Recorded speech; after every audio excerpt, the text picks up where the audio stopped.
Welcome back. Pushin Performance family. Excited for y'all to get into this one today. JT and I had the pleasure of having a really, really fun conversation with our new friend, Coach Paul Cater. Paul is a PhD candidate on inertial and vibrational training methods, and he is the director at the Lab Gym in Monterey, California. Paul has trained athletes at really every level, from the London Wasps rugby team to the Baltimore Orioles to youth golf to 70-plus-year-old adults.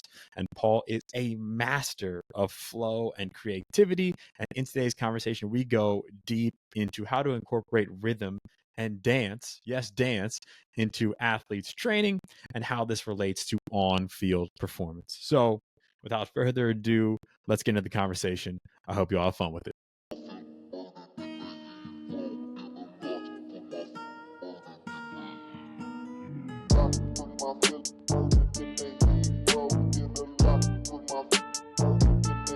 Thank you again for coming on the show. But we mentioned our mutual friend Gene Escott, and my first introduction to Gene was taking one of his classes. He was new to a corporate site. We were both working at it for Exos, and in his warm up, we're doing a lot of like stuff to the beat. We're like moving our spines around, and he was kind of dancing around the room, and I was like, dude, what?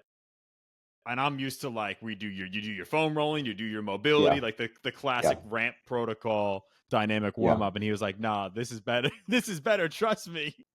I go through it. I feel amazing. And he's like, yeah, no, that's from my guy. That's from my guy, Paul. He taught me everything I know. And I was like, who the hell is this guy? Oh man. Well, so where does that rhythm, that coordination, that almost like dance style warm up stuff come from? But I attribute the ability to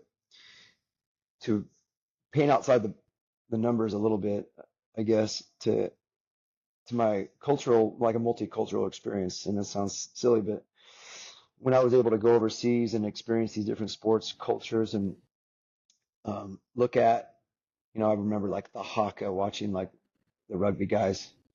And I started to link in like, okay, what's the role of music and battle, and preparing in kind of a corporate rhythmic setting that's preparing for sport. But like, if you peel that back way back, you're almost looking at like, what's it preparing to go to war, and you had like this corporate experience of like drum beats and like battle cries and like, it's particular to any culture, but like, I think in the United States, it's so much of a singular experience, to be honest. Like, I just remember like your headphones on before the game, on the field, doing your thing before like on the football field, like in your own world, which I think is super valid to get in that flow state. But when you start looking at kind of different cultural settings, you start to see like, okay, how do these people are kind of like integrating music in different parts of their life, whether it's dance, whether it's like a corporate physical activity. And I think that was really influential, man. Like just to be able to get outside and start my strength conditioning career really outside the United States was hugely effective, because when I came back in it, I was able to see some different angles. And when I met Gene in the baseball world, you just have some. I was fresh out of Europe, working for the Orioles, and it's like, and I just saw some things a little bit different. So I wouldn't say it's like I learned that from that, but I think there's a deeper undercurrent of like of music, of preparation, of rhythm, of like almost dance, and that, and that I think that has a huge influence. So I don't think strength conditioning coaches always have that opportunity outside of the certification or learning from, how do I get the certification? How do I get the internship? How do I learn the exercises and do the cookie cutter thing? So, I think the broader question is where do coaches get these external influences from that become artistic in nature and that allow you to have your own personality come to the table in a warm up, Because if you're just copying and pasting warm up, like I think there's so much left on the table for athlete integration. I think that's the first 5-10 minutes is the most important part of the workout. You know, anybody can pound out reps of weights. So Yeah. my take. So when I met Gene, I saw kind of a kindred spirit, somebody who could work on a 100%. different vibration level, Yes. and we kind of befriended each other in a certain time and place, and we just kind of rolled with motion and weight, you know, because I also knew he was you know, he surfed and Mm-hmm. he had some different like inclinations of those things. So yeah, I think that was it, really. Yeah. No, Yeah. it's that's really cool, and I'm obsessed with this concept of path dependency. This Hmm. idea that we fall into this trap, you know, in every aspect of our life. But like, this is how I've done something. This has worked before, so I'm going to continue to do it this way, and it makes it hard for things outside of that to influence what we do, right? And it makes it hard for us to pull from other different types of physical expression, right? Whether that's dance or whether that's some sort of like tribal movement, like whatever it might Hmm. be, like some sort of group based movement. And I feel But like it's like that cycle's hard to break for coaches. I think like the key is to allow some freedom, enough freedom within the training, you know, the coaching experience to explore those things based on one's personal journeys. Because you know, every coach, I would say, has their own personal experience that have Mm-hmm. brought them to that point. You know, sometimes there's total rookies, but what, if you set someone off the path of just whatever scalable, you're gonna nip whatever like creative thing in the bud. You know what I mean? So like on the front side, you're gaining like a scalable person to do your protocol program, right? Mm-hmm. But I think you're lowering the ceiling of opportunity within your own, you know, gym or coaching structure. That's tough because like, you know, the goal is to scale, to get more and more bodies, yeah, and all that. Um, to, to do that, but not uh, limit for constraints on the creative process. So it's like, how do you bake in that? And I see there's opportunities within the warm up to integrate what I've done with my own body and my own sport history or my own Mm-hmm. past, and I think that's really important for any scalable systems. Like, okay, how do you bake in that thing that's really not scalable, and that's the human element, Paul, and to I want to hang around this topic of rhythm mhm, and then dance and a little yeah, bit more, just because it's been top of mind with a lot of coaches that mhm, I've been, chatting with, mhm, here and there, and more of like your talk shop type of settings. And when you mention like music, culture, different mhm, cultures use it for different reasons. I think me growing up, and I think a lot of us too has experienced the weight room of increasing the volume, heavy metal, rap music, force like strength blocks traditionally, right? yeah, To increase the CNS or amp up or mhm. whatever the case may be. And I think there's it's interesting that you say that within specific to the warm up, you found a lot of value when you were traveling, if that's what you were saying. But just curious with how exactly you've seen um, music play within the warm up, specifically in a session, how that's really changed, like your programming, if you will. Yeah. So you know, like force plate protocols, I think right off the bat, it's like, okay, you know, you could have an athlete come in every day and jump on a force plate, and you're starting to see like, what's your elastic um, state at that point? Are you too stiff? Are you too compliant? Are you, you know, where are you at, like in relation to your optimal level on that day, right? I mean, you can go through that process. And then you're trying to t- tune the athlete with whatever strategy to get them to this optimal homeostasis, let's say, of like receiving load and redistributing whatever the outcome is, the strength outcome is for that day, right? Mm-hmm. But I think that's where not only the feel of the coach, but I think that's where the musical inclination. Yeah, you don't want to be. It's not like Metallica all the time. Or typically it's not like, if you look at rap, hip hop music and the evolution of that, where the state of that now versus where it was in the 90s, Mhm.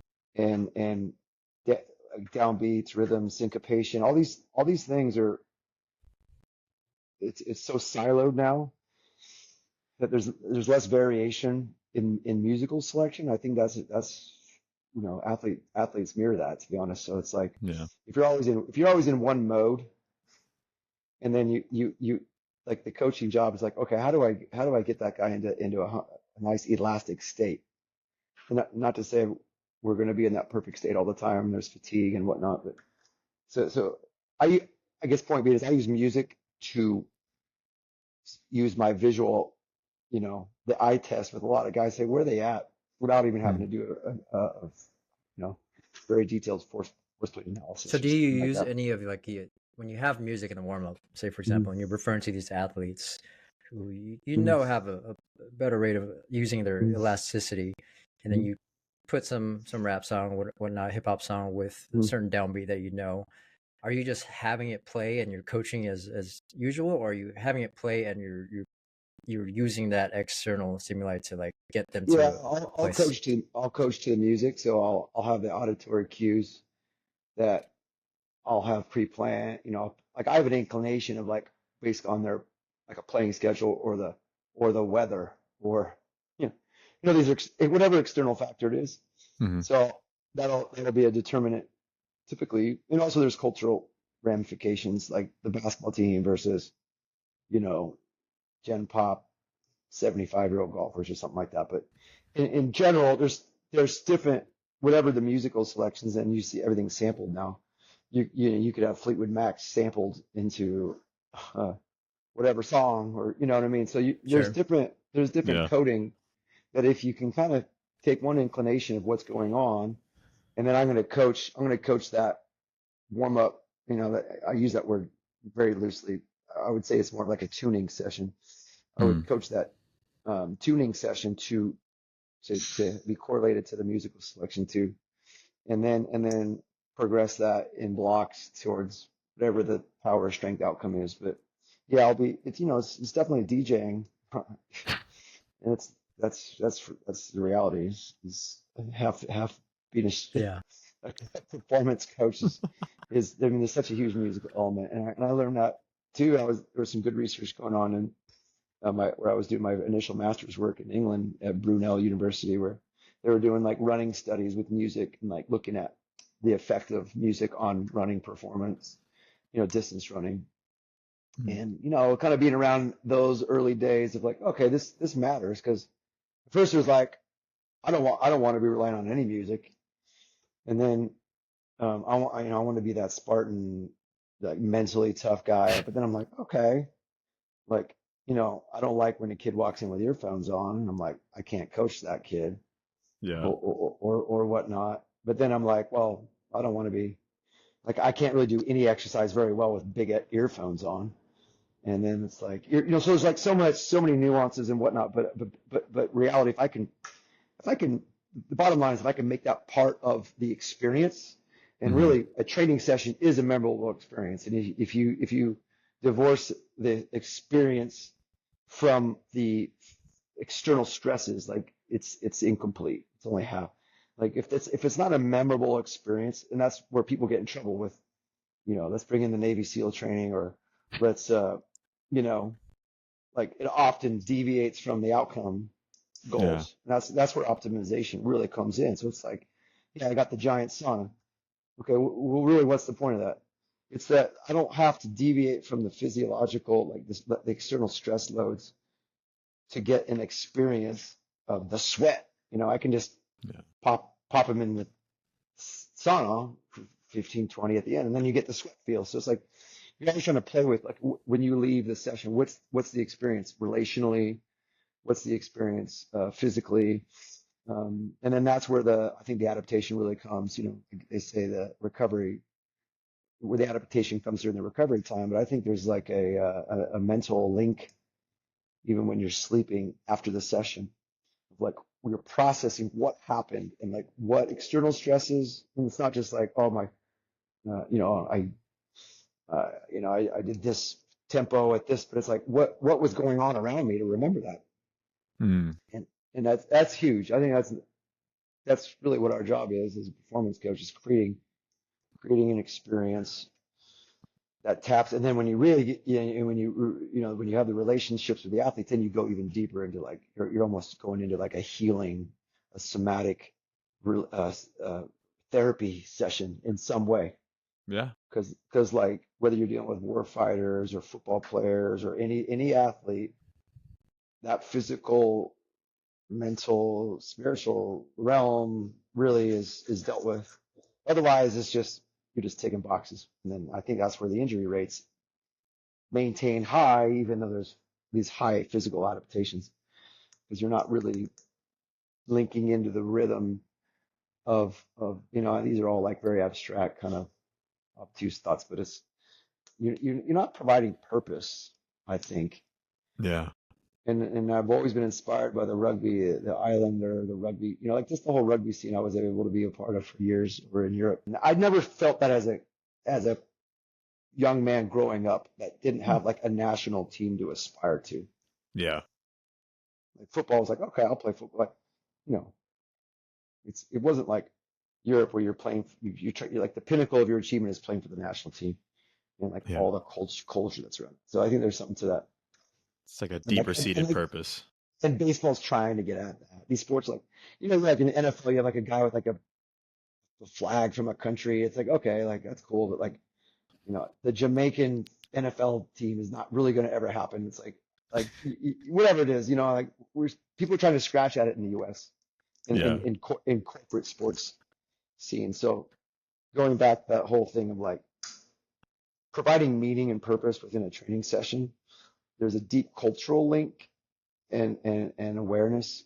And I think that's kind of like a thing in the States. If you try to eliminate all that and make everything so equal and you devoid of cultural context, like that way downstream is like people aren't really getting better. They're getting stronger, but are they becoming more resilient? Are they becoming more like burnout's a whole another issue. And NIL and all that. If you're taking like college context, stuff like that. So anyway, I digress. Yeah. No, I mean, do you think that's like challenging to do as a private sector coach, knowing that you have potentially athletes from different sports, different backgrounds, different ages in the same session, working with youth clients and 76-year-old clients? Like, is it hard to make every session purposeful in that context? It's funny. My initial inclination was, yes, it's very hard. But as I process that, I think it's almost easier because you strip away the context of their sport and the team, and it becomes almost like you get more vulnerable more quickly, and then you become open more quickly. A lot of my sport training experience has been in sports that I haven't been a part of, like England and even pro baseball. It's like, okay, I'm not part of that culture. Like I didn't know who was who. Yeah. I didn't have, I didn't know who the guys I was even coaching, even though they're like the best in the world. It's like, all right. But, which like you boil down to the basics of movement and of, purpose. So like all the gyms I've had or working at the last 10, 13 years have been, you've had this mix of like corporate and pros and high school and then a few younger kids here or there. And it's almost easier when everyone's in the same room because you like everyone's looking at each other and you see kind of the common denominators of like, physiological things like range of motion and effort, then you got like effort and then you got like inspiration. Like those have been some of the most powerful moments. And I think in the greatest opportunities within the private sector, if you can do it. Now, I've always been crazy enough or, whatever to try to do both populations, and have them feed off each other. I think it's rare that that's successful because the riches are in the niches or whatever. But it's like, if you can get like we have 75, 60-year-olds, 75-year-olds, you know, of people of means in this who are in the golf, work training golf, but they're next to the college basketball guys or high school kids, or and everyone's inspiring each other, and and that's a joy, when I see that. Yeah. So, and then then the challenge is like, okay, what music do I play? Is it, but then you're looking, then you dissect the musical selections as like these, binaural beats, or like, what's the beat count? What's the point of the session? What's the point of that day in the context of the whole week of the month? What have you? And that's where it's fun. I think it's a fun challenge, at least. That's where I'm at right now, trying to service a lot of different populations in the same house on the same day. And some days I have 2 Navy SEALs and a Delta Force guy. I've talked about this college basketball, it's D2 college basketball team. You have a 60-year-old lady. You have a 75-year-old dad. You have, little Johnny, 8th graders.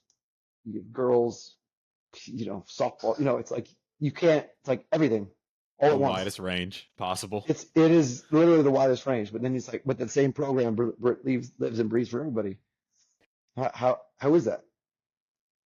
And everyone, there's a belief that's not just in like the human, like teaching it or the nice building, but it's that's kind of the special sauce, I guess. And I think that's also where you get into some of these technical conversations of like, what's the role of technology, Mm. on the back end of that. It's like, okay, how can you bake that one movement pattern? Let's say, however you want to say, 6, 8, the core movement patterns. How do you use pneumatic? Do you use elastic? Do you use gravitational, free weight? Do you use iso inertial flywheel for the same exercise? And that's so that's, but I can get a vision of that right away in the warm up, in the preparation phase. Yeah. Of what type of resistance they need to use based on their rhythmic capacity that day, mood, all that. Go into that one a little play. bit more, Yeah. Paul. Go into that a little bit more. I'm curious, when you say rhythmic capacity in the warm up, what exactly are you looking at, or what do you see? Like range of motion, stiffness, but are people on beat? Is there like an arousal? Is there a corporate on beat? Because you're always gonna have. Is there? You can gain a lot from these like elastic utilization ratios, let's say, of, you can see like, oh, that someone's springy today or not. You can corroborate that with a force plate test. And then you say, oh yeah, you're jumping lower, or you're not loading in this phase better, as well as you usually do. But like today I had the basketball team in, I'm like, I had this whole plan. I'm like, man, we're gonna put on, I went with like a 70s kind of disco beat. And it was we just did, some like rhythmic iso, isometrics with some light load, holding some balls and stuff like that. And it turned out to be pretty, great session. Sounds like you need an in-house DJ for each session. Literally turntables. It really is. And I think I had the same songs and stations every time I just kind of cycled through it. I think, it's like, if you play the culture game too much, then you're always chasing, I think, you gain on what you gain on the front side of like buy-in, like, oh, my buddies are here, this is fun. I'm just like, but the warm-up sort of throwaway. And then like, you never like, every session, you need to force somebody to be like, are you in or out? Like, why are you here? Like, without saying that, obviously, but like, maybe you can. It's like, what's the point you're here? Do you believe what we're trying to do? And then having on the back end that one drill that validates that. Like, we ended up doing a V cut drill with the team, and then like you kind of have these linking points throughout the session, like that works back to the initial prep And then they're like, okay, I get it. And they leave.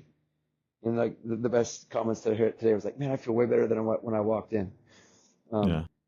Yeah, I think part of that was I changed the plan, and it wasn't just working through a list that they had to do. And like, how many times have you seen in a session, guys are just, it's the standard, Yeah.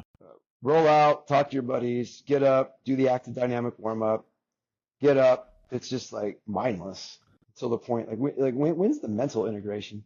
And then you're reliant on this big coaching, external motivational factor. It's like through the session, you pull away, pull away, pull away, pull away, pull away. So you're just like, you're just like, you blend into the wall, and then you're just Yeah. like, they're the coach, you know. And that's really the rhythm. That's like the first 5-10 is you either lose it or you either got them or not. Yeah. But if you try to get them with a cultural norm, whatever it is, music wise, whatever it is, and I think you're never going to get the outcome. It's always just going to be to hang out, But there is a struggle too, because like you want bodies, and you want to Yeah. be the cool. I've never had that. I've never had the thing where all the cool kids are there at once, because I don't really support the hangout like that, Yeah. Well, it So sounds like you're it's setting like the Gene and I are in the intention of the corner. session. Yeah, just flowing, Yeah, and just like vibrating. people are like, where's the list? Like, tell me what to do. All I want to know. Try to check the box. And I'm like, okay, well, like I could pretty much do, you can predict a lot. I think that should be part of the predictive analytics or like the scouting really. It's like, how much are people dependent on something where they can't, if they can't think. Like I've seen most of the guys who don't make it up the levels, at least in the baseball world, are highly dependent on of a thing to do, and they can't think for themselves, and then ultimately end up injured because they can't auto regulate work out of jams and things like that. And that's not to say everyone's born to be an MLB All-Star or something like that, Yeah. But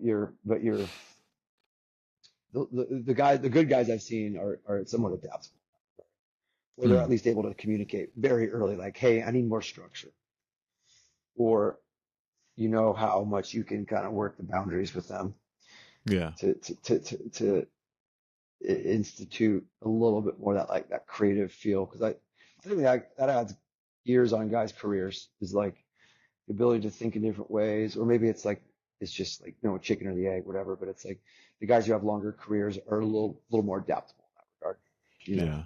But for the Gen Pop, this you have people with means who can pay the money often just want to be told what they don't want to think. They're like, think it all day. CEOs, just tell me Yeah. what to do. So the art with that is like, okay, little by little, just give, don't overload with decisions that they have to make. But when I've had one gentleman who was kind of coming from that, give me the list, I'm going to bang it out as hard as I can. But it comes to, there's a point in everyone's uh, career, let's say, or workout career, that they're just like, this isn't working, or I need a little more intuitive approach, or I'm open now, and I'm open to a little more dialogue here of like what's good for me, because I'm 40 something and I can't just go do the normal thing I used to do, or Like 50. Things progressing start breaking autonomy with down. them, Yeah, progressing choice. I think that's you need to periodize that more, just as much as anything else. Hmm.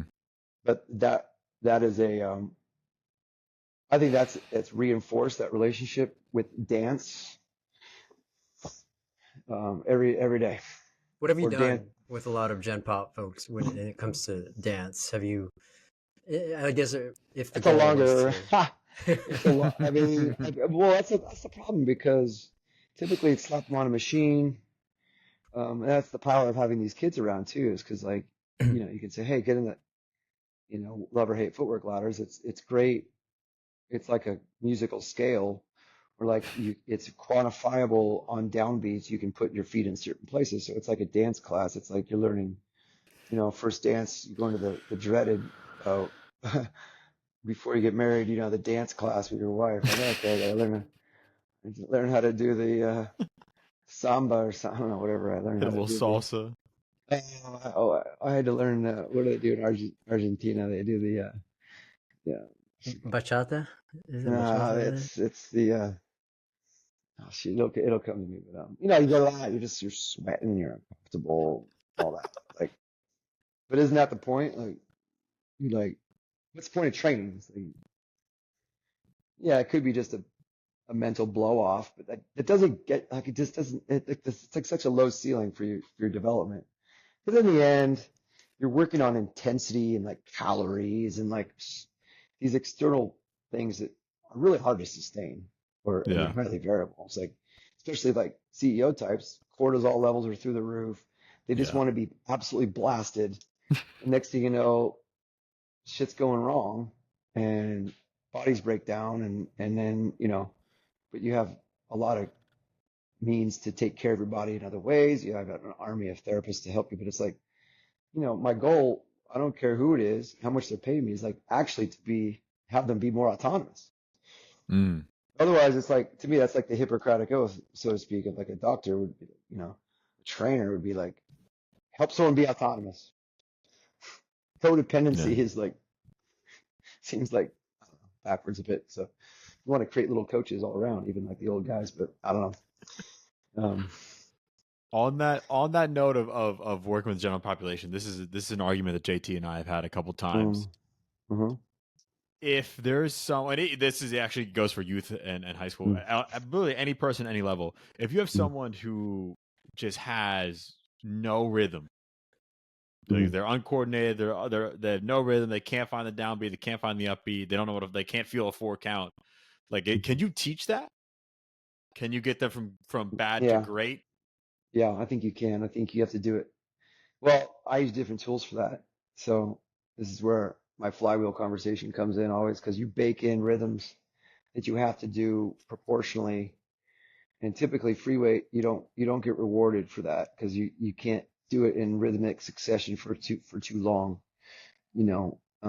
But if you have something that's proportionally a longer loading, like an eccentric uh, phase tempo versus then I've had like autistic kids and like kids with severe social issues, like anxiety issues, really excel with a certain type of resistance over another type of resistance. And so you have to like bake it in different ways.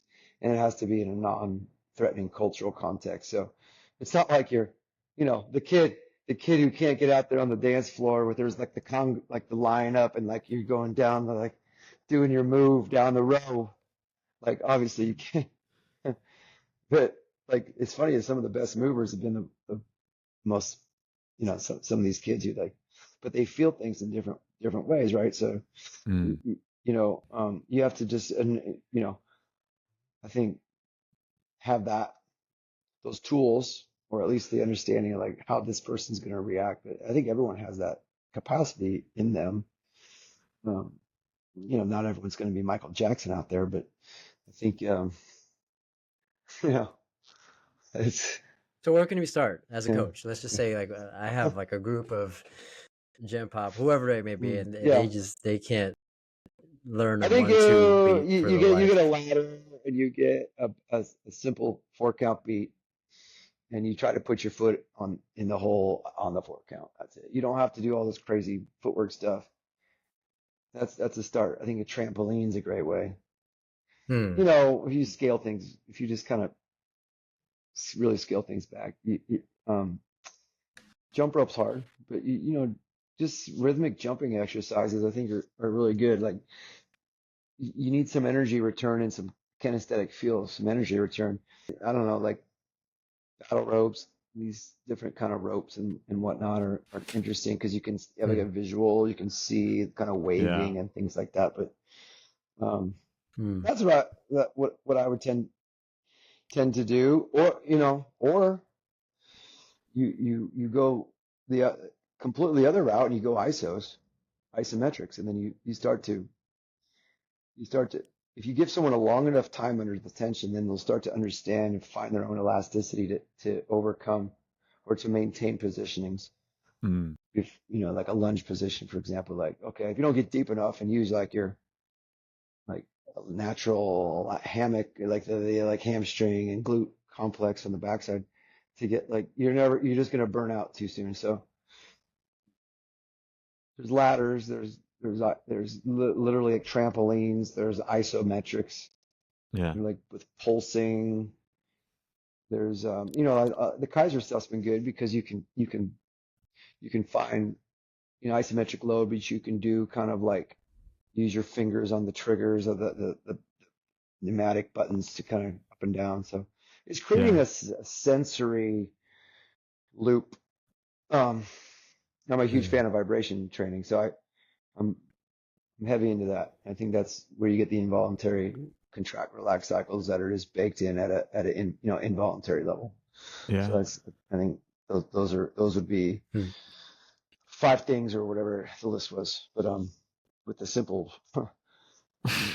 line and and a rock on a stick, just tapping that out. It's like it's a place to start. I love it. I love it. Now you Then mentioned you build the session off of that.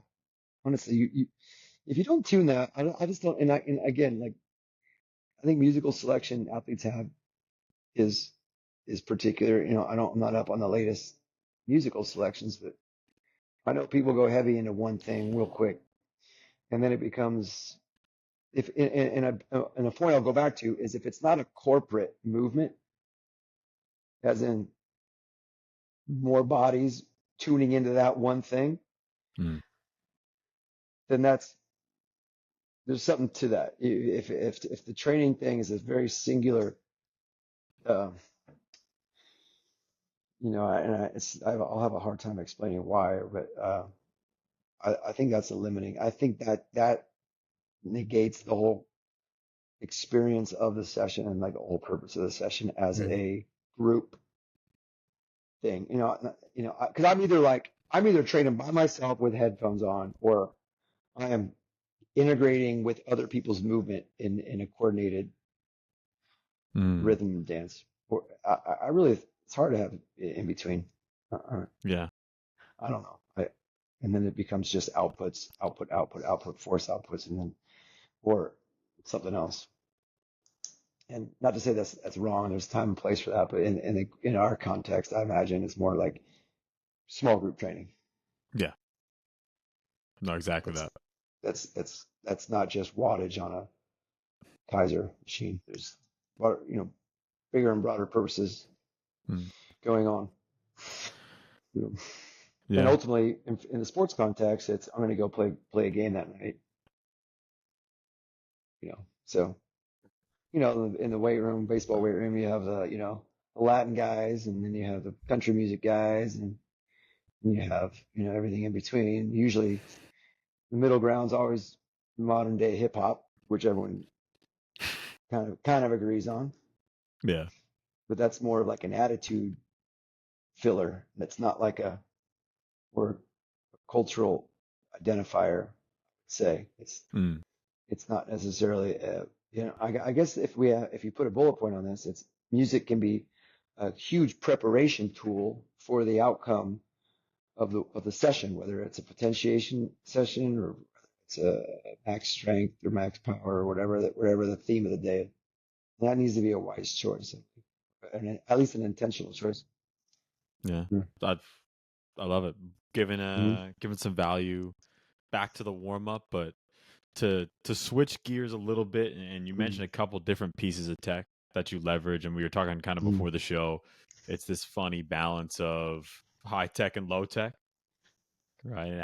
So, even just like seeing the pieces you have in your gym, how Mm-hmm. do you find that balance? Like, how are you currently leveraging technology, and then how does that fit in with your overall philosophy Yeah. as training? Well, like, okay, so I had some GM ask me that a year or two back, like, what's your philosophy? And it's like, in my, I didn't know how to exactly put that. It's probably why I didn't get the job, but it was like, you know, you train little and often, so you train like in a minimal effective dosing, but it's always. Mm. And the way you pack in more volume is by waiving um, the intensities, but also like the rhythmic component and like which day's a strength day, which day's more, elastic, working kind of surfing that whether you want to surf the force velocity curve and have different, but the way I pack more volume in for that little and often methodology is by recruiting different or utilizing different types of resistance. So it'd be like pneumatic day one. Obviously, there's different types of the year and periodization, whatever. But it's like in general, I'm doing pneumatic free weight flywheel, pneumatic free weight flywheel, maybe with the same day exercise. So most gen pop people are like in a bodybuilder split mentality, Yeah. whereby it's good till it's not until you miss some time or you get tight and it's not functional.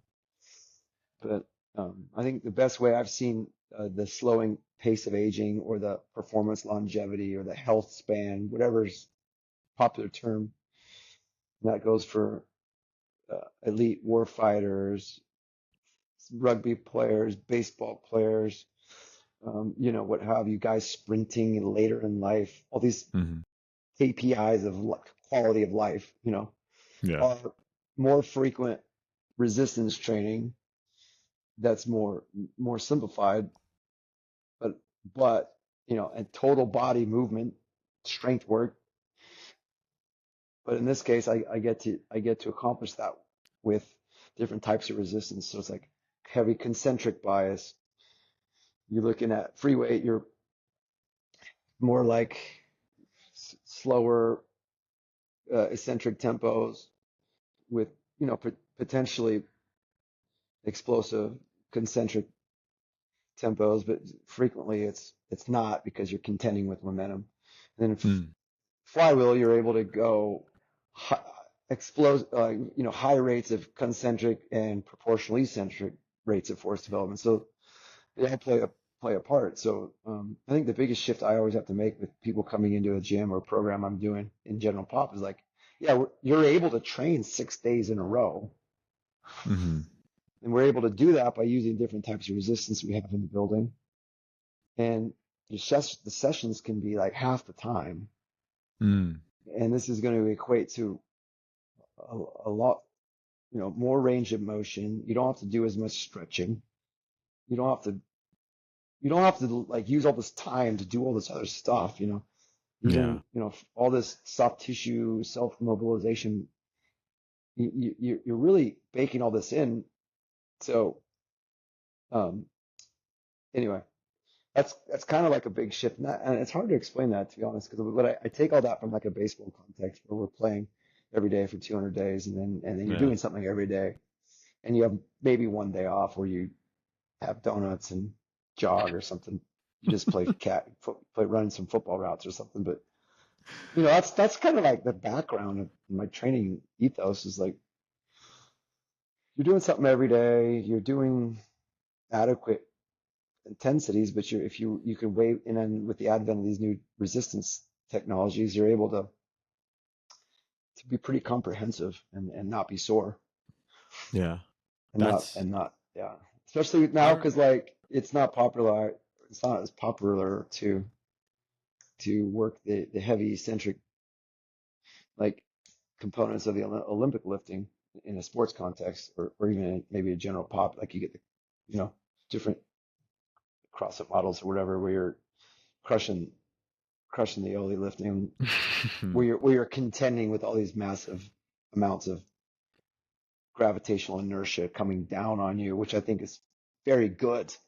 It's just there's an inverse relationship. The better you get at it, the longer and longer your warm up has to be to get the outcomes Yes. of more faster. So it's like, yeah, okay, I'm going to snatch today. I need 2 hours to warm up for that. Um, so Sounds like my weightlifting career. Yeah, like that's great until you don't have the time. You have kids are a job, and then it's like 45 F45, and then you have these 45-minute models where there's no Yeah. eccentric control at all.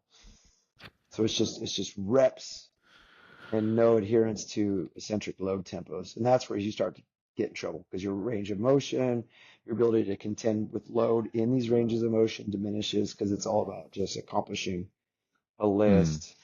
It's getting through it, getting that sweat feel, getting that corporate, a group, you know, accomplishment, which is all good things. I'm not saying they're Yeah. bad things, but you start to leave some things, some rocks uncovered, and then before you know it, you can't do it, or it's just too Yeah. intense, or what have you. So that's where the technologies what really I think are very important because like certain days, Kaiser days, they can if you're an Exos guy, it's like you have the full library of Kaiser machines on the Bridge app, Exo, all that.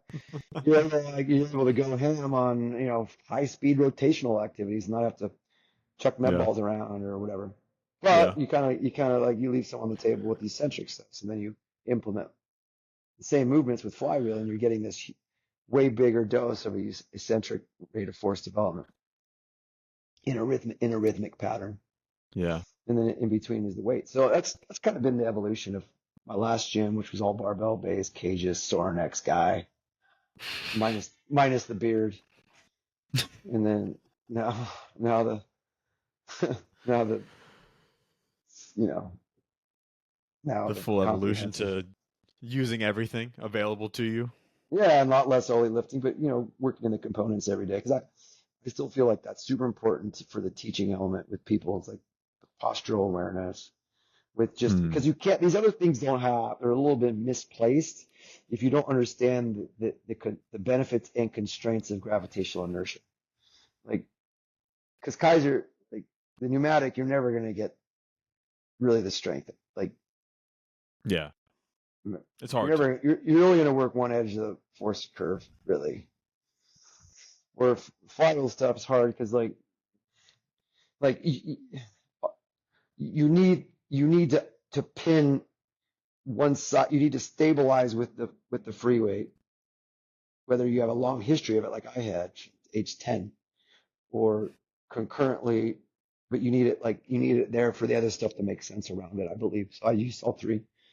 Um, Yeah. Before I used to think, oh, you could just use I could just be flywheel guy, but I think you can. But for 6, 7 months in a baseball season, then you need to do some traditional free weight. But another Yeah. topic. Yeah.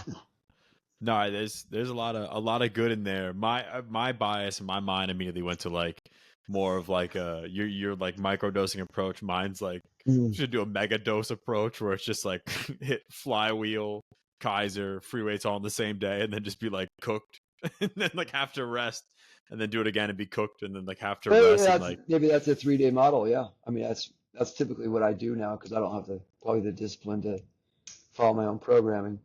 But we look at perfect world scenarios, and then you look at like, okay, I'm probably going to lift 3 days a week. So then Kaiser's going to be in the first block, my functional block.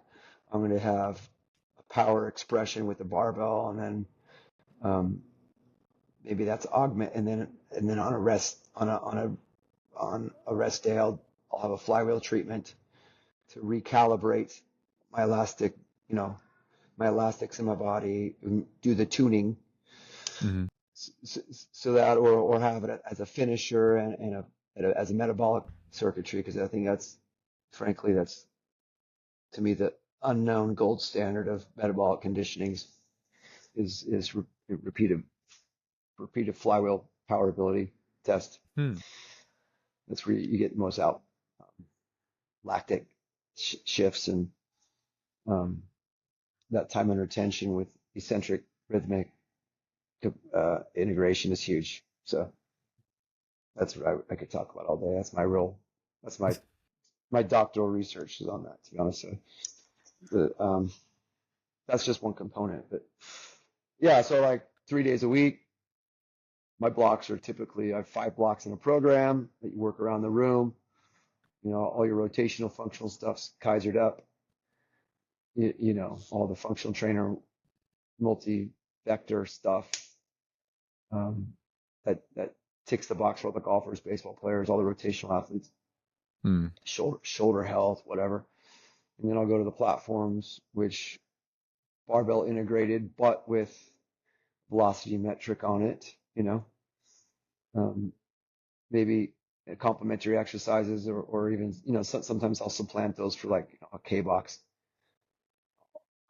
high pull or RDL versus like a clean. That'll be where I'll start to make decisions based on ability or with their needs or their elastic harmony that they're not like they need to work on, like Hmm. different technical issues.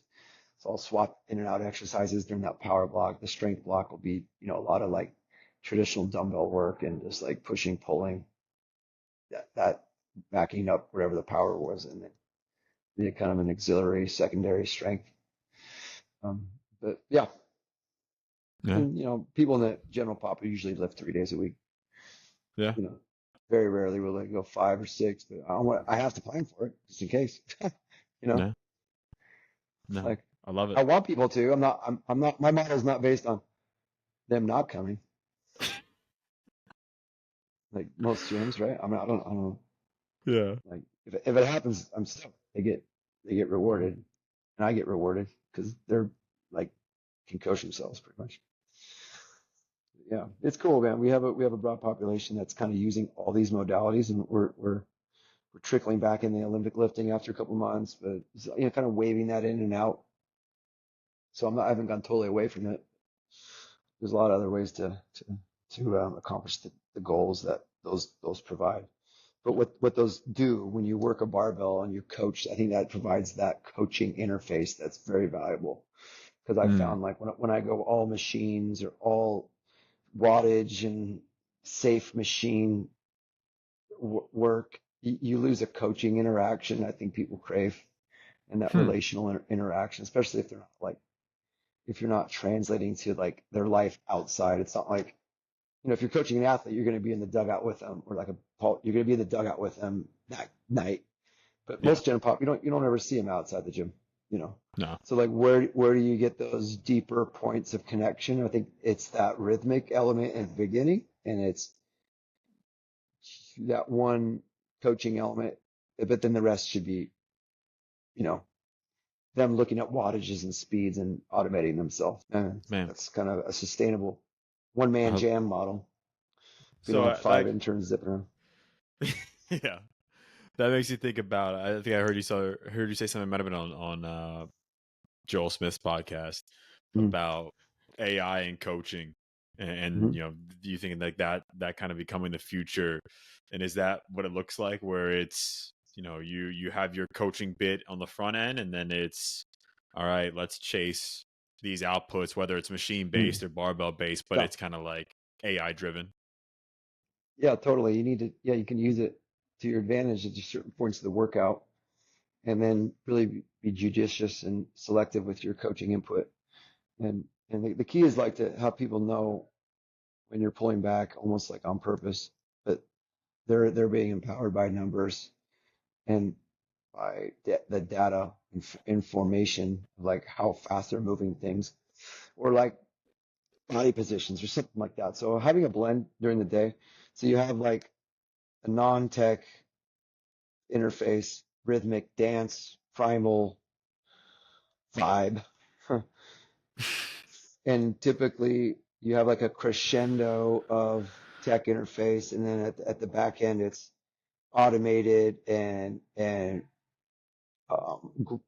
partner determined. Like, hey, let's do, you know, biceps till we die. You know, like at the end, it's like it's like every workout has its own era of time. You know, you go from like prehistoric to super future to 1980s. You know, I love it. Apollo Creed, and Rocky at the end. You know, Drago's kind of in the middle. You That's so know, good. I love that. right, That's right. so good. So, Do you just have your Gen Pop folk just doing the haka every time they're about to start then, or some form of it? and yeah, that's the problem. So I get when I don't do that, the session's okay, and no one ever says anything, and you think they like it.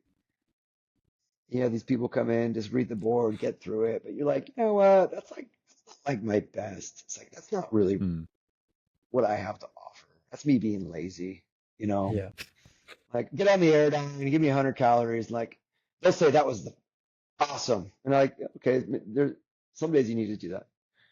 You you know, it's hard, and I'm trying to get that consistency even as an older guy to like bring that energy all the time. I think there's some days you Mm. just people want to be left alone. It's like, okay, go do the board. Yeah.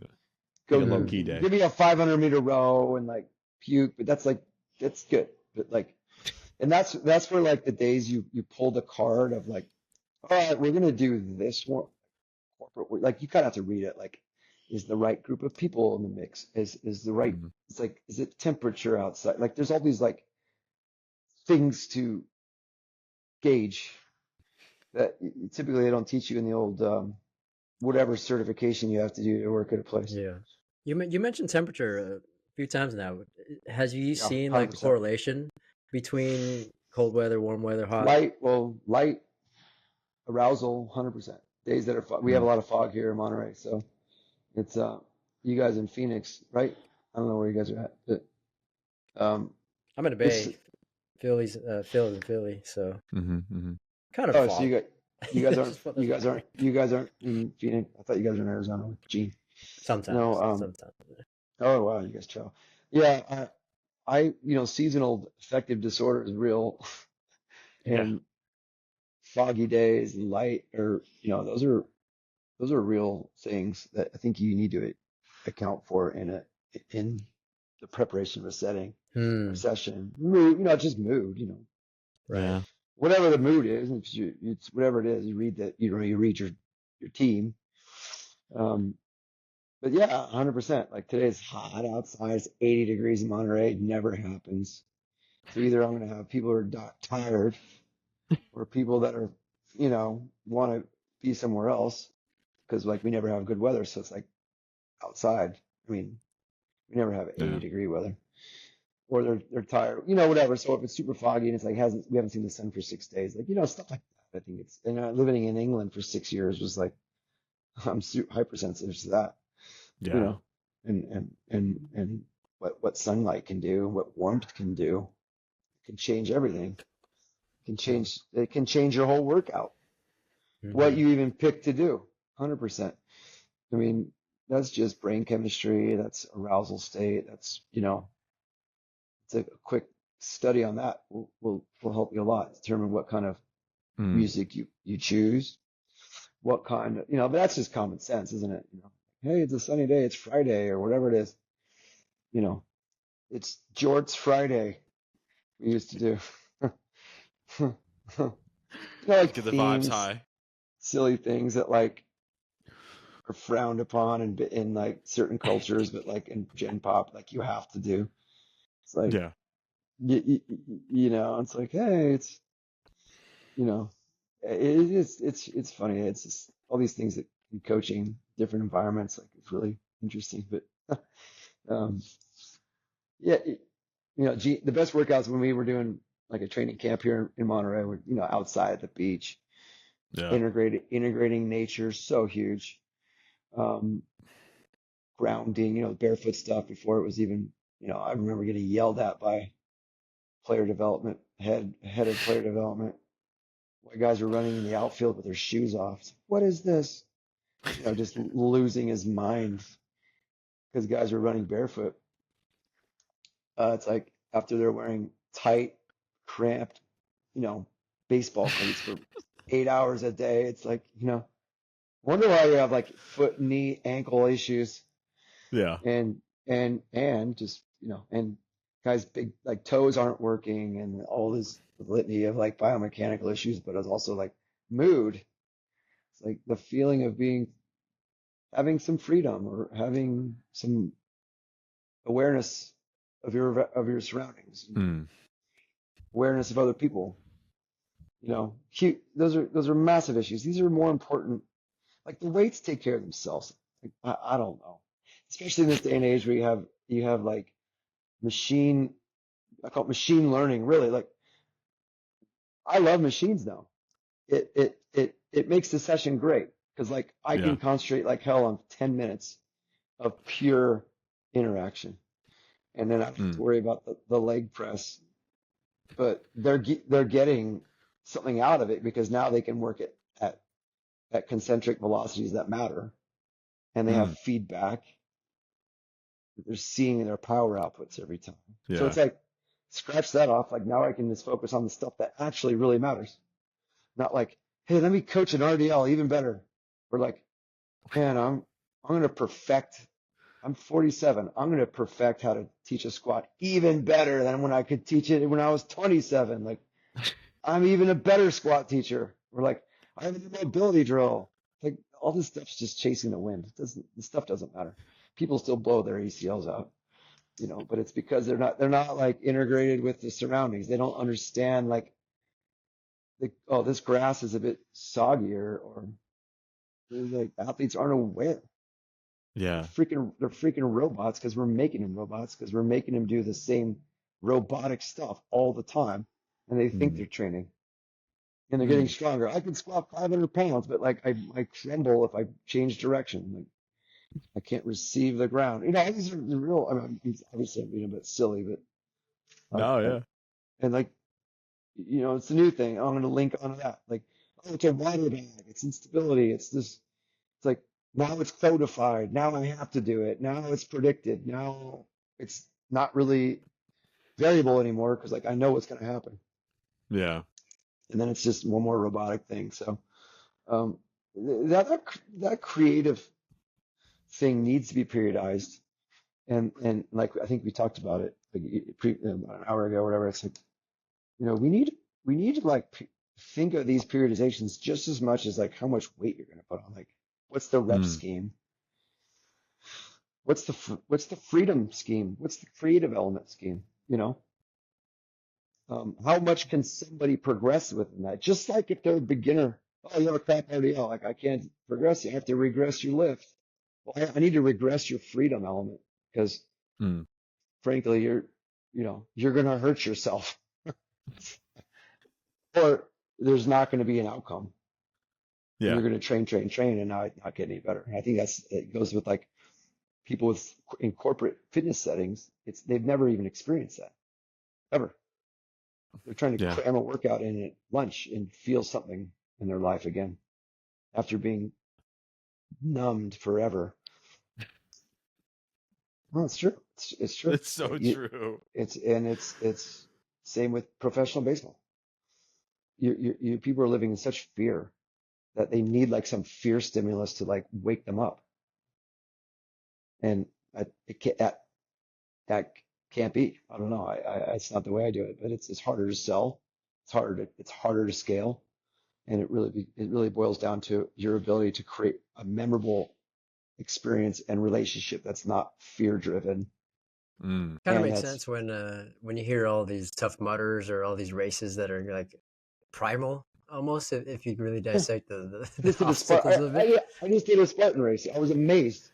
I was amazed at the sheer amount of people my age doing it Hmm. that were super into it. And like, think of, that's cool. I wanted to get the 10 pack, I'll do one every weekend, but like, it was awesome.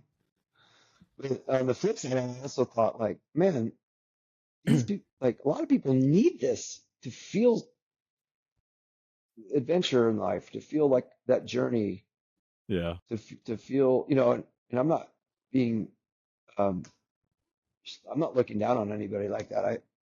I have my own issues because I've followed my dreams and taken risks and failed. And I would probably rather have this financial stability of some corporate guy who has a 9 to 5 and gets to go to Hawaii for 2 weeks a year or something like that. Like that's predictable. That's probably actually better for my wife and kids. But I didn't make those. I became a strength coach and forgot to tell my wife like this was the life she was going to live. But I no, but Preaching to the I'm choir. I'm You're preaching to the choir. whatever. You're So thinking like what we're thinking, Paul. Don't so I'm worry. like, but I'm like, okay, so people have to do these things to feel, or like they just have to get absolutely crushed at a workout. Hmm. But I think there's to go back to like general pop versus athlete pop, whatever. Like everyone's an athlete, or like what's this common denominator is like people I think want to go deeper than just being blasted, like that's good.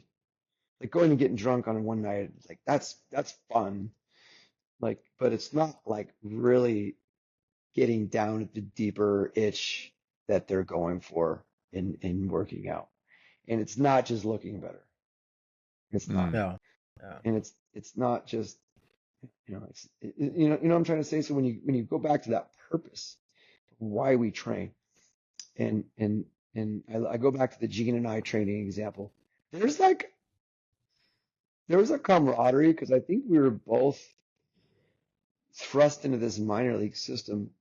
I went from being in the big league, having a locker in the big leagues, to living the high life, you know, running around diving for fly balls in the outfield, and as a single man, to being thrust in low A, uh, you know, rookie ball, thinking, what the Mm. heck am I doing with my life? This was like, so then Gene was there and he was on his baseball journey, just loving it. But I could tell like had an expansive mind, and Yeah. he was inquisitive, and that life wasn't solely just baseball. You know what I mean? He could speak Yeah. for himself, but I was like, okay, like what are we doing? Like what is the role of training? It's like building, a trust and a bond, and in working through. It's kind of like emulating, like Joel and I talk about all the time.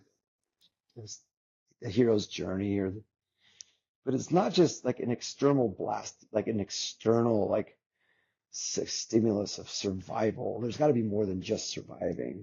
That's like, got to be more than just primal. It's like, are you encouraging others? Are you life giving? Are you being creative? Are you using like these different parts of your brain?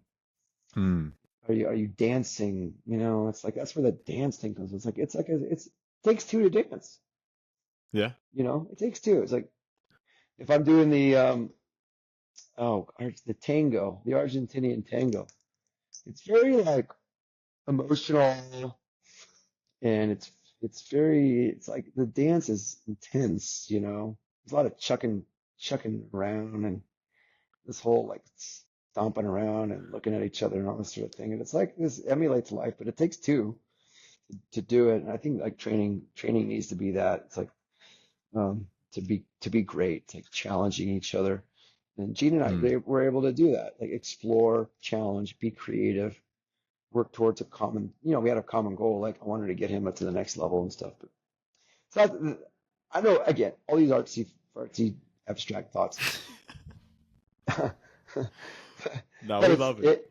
it is cool though when you put a power wattage on that build up to when you have Yeah. the crescendo of the workout. Everything supports basically 5 minutes of work. I've always said that. Everything supports basically just maybe one rep, one set that means something, Mm. where you get the adaptation. That's it. And you just hunt that, and that's nice to have validation and some coding of that, and some recording of that. So in my in the old Bridge app, I just have like one required set you have to put your thing in. Everything else is up for discussion, I think. But anyway, no, I'm joking. But that's the coach athlete relationship, isn't it? Yeah. You have all these rad tools that help automate everybody until you need to have that one seminal moment, you know. So, but Man. it's like that's like I really struggle with that. Like like let's plan out this workout, and those are the worst workouts. Like I had this massive list. Like, oh, you didn't do the A skip right. Let's start over. It's like, or like I hunt for drills in the app. I'm like, oh, yeah, like it's kind of not. It's got some guy. It's like looks like he's from 1990 in Nebraska somewhere, and you're like, okay, like I could go film that myself, but then am I just doing the same thing? Like, where's the person discovering their own thing? Mm. It's kind of in the right vein, but Yeah. it's like, but again, it's very hard to sell that. It's very hard to justify that to your superiors because we all have superiors. No Yes. one's completely, no one listening to this podcast is their own boss, really. You always going to have somebody to pay or to be accountable to. And unless you're working out of your garage and you're have like a trust fund or something, but I'm The perfect scenario. oh no, joking, but no, like here, it's a great gym, and great people, and great owner, and all that sort of thing. But yeah, it's like I gotta justify to him like that what I'm doing is working. It can't just be Yeah. this like pure artistic experience, but um, is it working? Are guys getting better? Are the body compositions changing? Like for sure. I need to like be able to explain that process, and I frankly, my shortcoming in life is I haven't always been able to explain that. I think it's getting easier to do that now that I can like use some technologies to alleviate and have some of these uh, data acquisition pieces where I can get back to Yeah. real artistic flow with some certain times of the workout. I was about to say, like, you can just leverage data, show the trend on the things that matter, and then everything else can be just full blown creative expression. I think yeah. Because exactly. But if the warm up becomes too robotic again, I think you're just gonna be chasing it. But that's just the tough part because you have to convince people that works too, or like usher that's real nuance there. If, kids love work, kids love the footwork ladders, so I'm not gonna fight that. And I think it's pretty good Yeah. too. There's a lot of decent things about it. Well, at least I can choose the music and be the conductor with the wand, DJ Paul. Yeah. DJ Paul. Paul. Yeah. I think I lived in Spain, Barcelona a couple years. I was in some nightclub at 5 a.m. It wasn't like in American context. I was like be like some thing I wasn't really ever did. I didn't wear. I started wearing skinny jeans like 10 years ahead of time. I was like blowing seams out after a big sweat day before they elasticated this. But I was like, I'm all in, man. I want to just feel the Euro vibe. Just fully immersed in every Yeah, way. so like you had kids out at 4 in the morning walking around with their parents down the street. I was like, this is what you did. Maybe not 4, but 3 or 2. But, so I was like, Hell yeah. that's what bringing back to that cultural hook is like, get outside of your cultural norms. And I think if you come through the college ranks, you got to deal with a lot of numbers. You got to deal with a lot of, athletes who need a lot of control. To control those groups and to work through. And like, I just remember I was at some like, I think internship at UCLA or something. It was like 5 a.m. session, guys just getting there. It's either like a gut check or it's just like a corporate kind of, it's just a hangout. I don't know. And, but then again, I don't think the warm up has to be this like interpretive dance every time either. Of course not. It's got to be Keep somewhat meaningful variation. It's got to be somewhat reproducible. Yeah. But yeah. But I think that's where like it boils down to like a coach being invested enough to be vulnerable and to take risks with that vulnerability to teach and to expound on one theme of the day and to link into the greater purpose. And I think that's the role of a strength coach. I think it gets taken, a college football strength coach probably takes. That's probably what his role, what he's getting paid for. Yeah. His motivation. If you really look at it, master motivators, big groups, and they're empowered and paid to do it.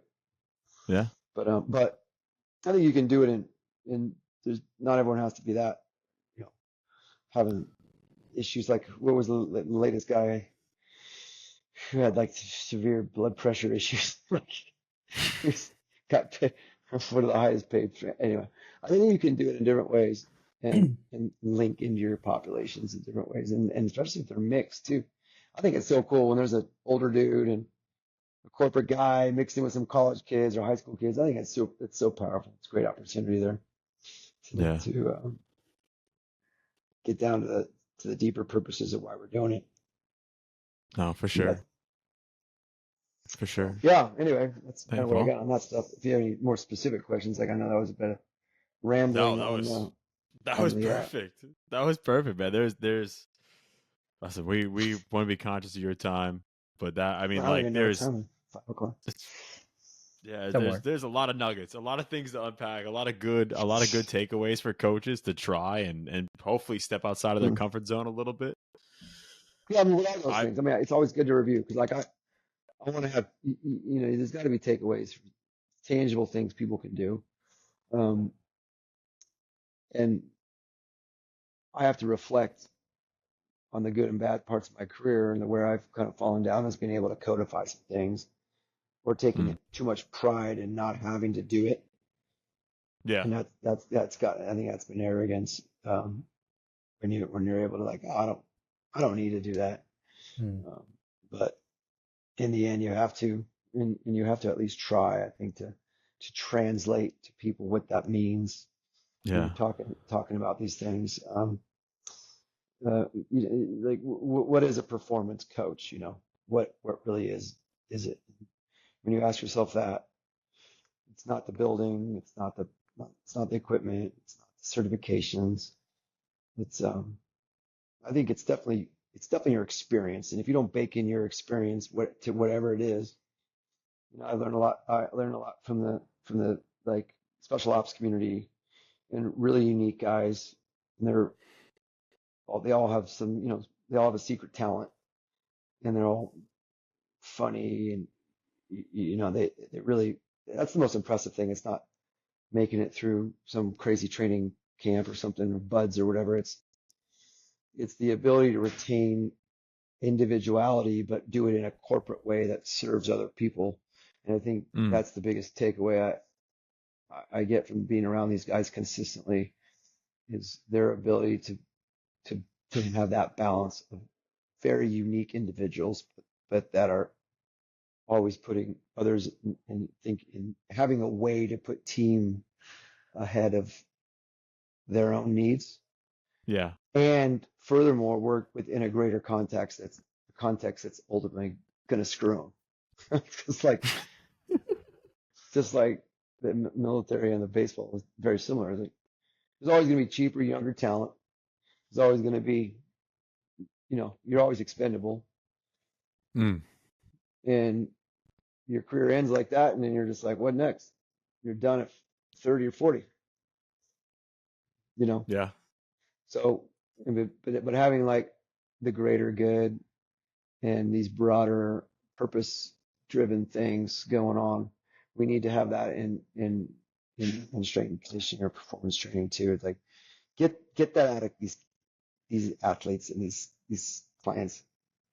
Yeah.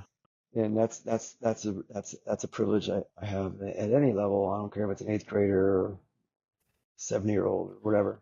That's like the real. And this is the tools are the tools, and they help you Yeah. with the coding and the rhythm elements. Think that's a good like reminder Mhm. for coaches. I think it's easy to lose sight of the greater purpose. I think it's easy to get caught up in, like you said earlier, chasing output, and lose sight of the connection. And And not my talk, well, like being that vulnerability of not owning something.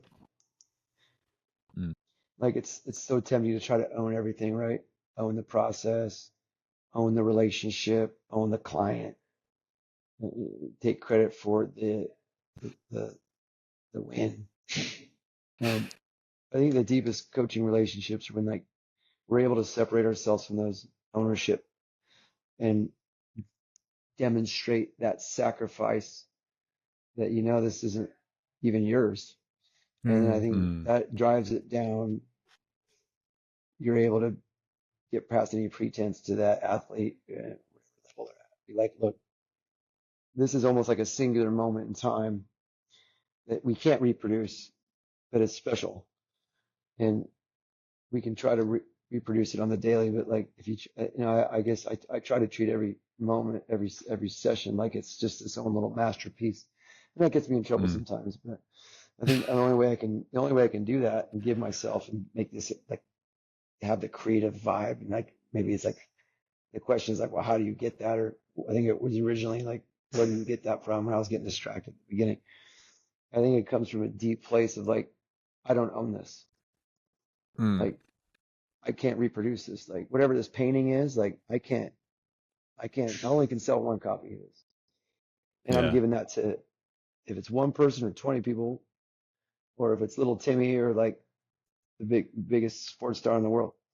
Like, and that's a personal standard, and how I can rectify the time away from family or the moving or whatever the saying the no's to things in life is like, this is my art form, and I'm going to integrate all these cultural experiences, musical experiences, relational things.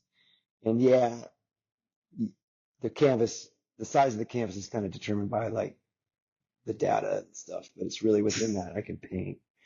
And I think if we take that mindset, I think that's the gene factor. It's like every day is just this wild, amazing artistic expression that deep down we probably knew wasn't but just like any relationship, you have freedom, then you have freedom to make it what it needs to be. And I think that's what coaches, my parting word to coaches is like, you can't own it, you know? There's always gonna be someone else after you, you know, things never, it's never going to be exactly yours. So just be free and love and encourage with reckless abandon. That's it. Well, Paul, I had no idea this call was going to end with such a beautiful I know, right? metaphor. I love that. Chat, man. I appreciate it so much. I Because think we're going to have to do another one. without that context, it's all just self-gratifying fluff. Sure. It really is. I love that. Thank you. It's all like just, oh, this is something. It's just like, oh, this is something. But like I had, like at the end of this podcast, I knew I had to drill down to really what's the motivator, not I lived in Europe, something stupid like that. No, but like those crafted context. Anyway, Sure. I appreciate you guys, and I think I understand the context of your podcast. That helps me. Glad I could ask some questions. Yeah. No, Paul. Thank you for asking questions. Thank you for coming on. Thank you for dropping that beautiful lens on us to end the show. Definitely something I'm gonna try to take and run with. And yeah, no, I appreciate the work you're doing. I look forward to meeting you guys sometime. So.